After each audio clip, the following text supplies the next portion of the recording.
Hello everyone, welcome back. So, friends, this is an urgent channeled message which may not resonate to many souls. ये message ज़्यादा souls से resonate नहीं करेगा. ये specifically उन divine feminines के लिए है जो काफ़ी समय से अपने लिए अच्छा इनर वर्क करके अपनी इस जर्नी और अपने सोल पर्पस के लिए डिवोटेड है. उनमें लेकिन अभी कुछ समय से एक अजीब सी रेस्टलेसनेस की एनर्जी है. वो एक सर्च मोड में है. हो सकता है ये काफ़ी समय से हो, लाइक 15 days और अ मंथ, दैट वो कंटिन्यूसली सर्च कर रही हैं उन रास्तों को जहाँ से वो अपनी चीज़ों को आगे लेकर जा सकें in terms of growth, in terms of soul purpose. वो चाहती हैं अपनी चीज़ों को और ग्रोथ में लेकर के आना. वो कंटिन्यूसली एक रेस्टलेसनेस की एनर्जी बनी हुई है जहाँ पे वो लगातार एक ऐसे मोड में है जहाँ वो रास्ते सर्च कर रही हैं आगे बढ़ने के. सो यहाँ आपको सबसे पहला स्ट्रॉन्ग मैसेज है जो आप ज़रूर से फॉलो करें कि आपको अपने आप को एंकर्ड रखना है. किसी भी सिचुएशन में या किसी भी इमोशन के चलते आपको अपने आप को बहने नहीं देना है, अपने आप को फ्री नहीं छोड़ना है. ओके, सो अपने आप को एंकर्ड रखिए, प्रेजेंट मोमेंट में रखिए. एंड सेकेंडली ये समझना बहुत इम्पॉर्टेंट है कि जो आपकी सोल है एज अ ट्विन फ्लेम, वो एक कंप्लीट ड्युअलिटी को एक्सपीरियंस करना चाहती है.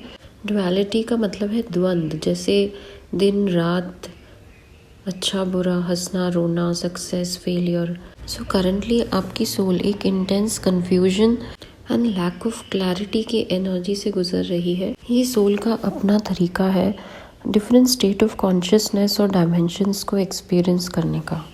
और इसी द्वंद्व को एक्सपीरियंस करके जो सोल है वो एक नए लेवल ऑफ अवेकन स्टेट में आती है. सो अभी आप जो रेस्टलेसनेस की एनर्जी को फील कर रहे हैं, होप आप समझ पाए कि ये आप क्यों एक्सपीरियंस कर रहे हैं. क्योंकि आपकी सोल एक डीप क्लैरिटी और अबंडेंस को रिसीव करने के पहले चूज़ करती है इस पाथ से गुजरना. So the first and foremost guidance is to anchor yourself. आपको अपने आप को ग्राउंडेड रखना है. किसी भी एनर्जी के बहाव में एकदम से बह नहीं जाना है, किसी नेगेटिव इमोशन में. और दूसरी इम्पॉर्टेंट चीज़ है कि आपको किसी भी तरह की एनर्जी को रेजिस्ट भी नहीं करना है. अगर आप नेगेटिव फील कर रहे हैं तो आप उस फीलिंग को फील करते रहें. Let the energy do it's work. किसी भी तरह की रेजिस्टेंस को क्रिएट ना करें. दूसरा, कहीं ना कहीं आप अपने माइंड में कुछ चीज़ें बना के बैठे हैं जिसे आप उसी तरीके से फॉलो करते हैं या करना चाहते हैं. लाइक एक पैटर्न के तरीके से, चाहे वो आपकी हीलिंग के लिए हो या आपके सोल पर्पस के रिगार्डिंग कोई एक पैटर्न है जिसे आप फॉलो करते हैं और अब आप उसके चलते कंफर्ट जोन में आ गए हैं. सो नई चीज़ों के लिए अपने आप को ओपन अप रखें. नई नई चीज़ें आप सर्च भी कर रहे हैं एक्चुअली, लेकिन उसे ग्रैस्प करने में थोड़ा सा, उसे इनकलकेट अपनी लाइफ में करने में थोड़ा सा कहीं हेजिटेशन की एनर्जी भी है. सो इस एनर्जी से बाहर निकलें और नई चीज़ों को ज़रूर मौका दें, वेलकम करें अपनी लाइफ में.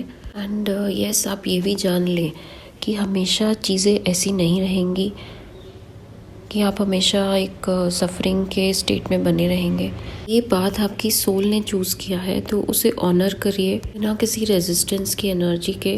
तो आप एक्सपीरियंस करेंगे कि आपकी चीज़ें आसान हो रही हैं, एफर्टलेस हो रही हैं. ये पूरा यूनिवर्स आपको सपोर्ट कर रहा है पहले से भी कहीं ज़्यादा. और डिवाइन और यूनिवर्स भी यही चाहते हैं कि आप इस ड्युअलिटी से ऊपर उठें क्योंकि आप पावरफुल सोल हैं. सो फ्रेंड्स, आई होप इस मैसेज से आपको कुछ राहत मिली होगी, कुछ हेल्प मिली होगी.